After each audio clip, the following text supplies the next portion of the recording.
اوس قدرمنو د سواد د جنت نظیر سیمې ښایسته او تکړه شاعر د ډیرو ملګرو د زړه درزا ده. یقینا چې مینوالي هم ډیر زیات او چرته کې چې موږ مخکې هم وي چې د پښتو سندرغاړی نو د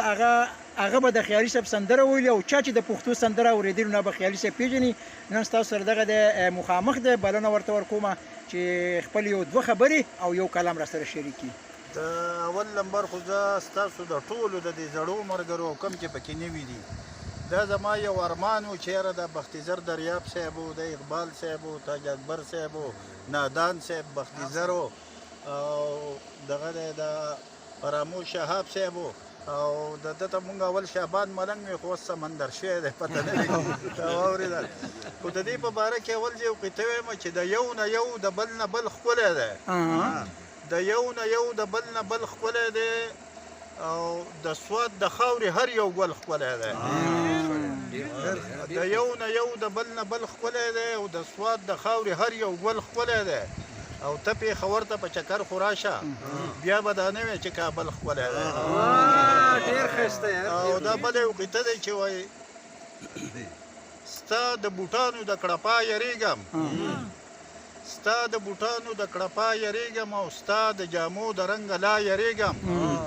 او په نه خبره رانه ډز وباسې درنه به یاره خامخا یریږم. او دا بله یو قطعه دی چې وایي سوری د مینې تیار شوی که نه، سوری د مینې تیار شوی که نه، چې هغه بوټی چنار شوی که نه، سوری د مینې تیار شوی که نه، چې هغه بوټی چنار شوی که نه، او دا چې د بانک سره جومات ته ځغلي چې دی د سوده قلار شوی که نه.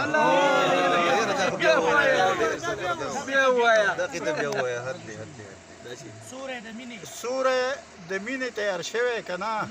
چې هغه بوټی چنار شوی که نه، او دا چې د بانک سره جومات ته ځغلي او چې دی د سود د قلار شوی که نه. ډېر خیال. دا یو غزل لږي چې وایي لنډۍ غونته کې دی مونږ دونه پوهېږو هم نه، خو خدای دې د پښتنو له عزت ورکړي چې لا مونږ اوري. وایي ښکلی د شونډو هم د خال رنګ و، ښکلی د شونډو هم د خال رنګ و، یو د یوسف بل د بلال رنګ و، او لمدې نکریزې د زړګو په وینو، لمدې نکریزې د زړګو په وینو، او ستا په منګولو د کمال رنګ و، او چې یو بصري موسی غورځوو، چې یو بصري موسی غورځوو، ساجبه ستا د جمال رنګ و، چې یو بصري موسی غورځوو، چې یو بصري موسی غورځوو، ساجبه ستا د جمال رنګ و، او دواړه د امن په نامه زاړه شو. فراموش صاحب وایي دواړه د امن په نامه زاړه شو، که د شړۍ او که د شال رنګ و، او ستا په ښکلا کې تکبر و اشنا. تاج اکبر صاحب ستا په ښکلا کې تکبر و اشنا، او زما په مینه کې د سوال رنګ و.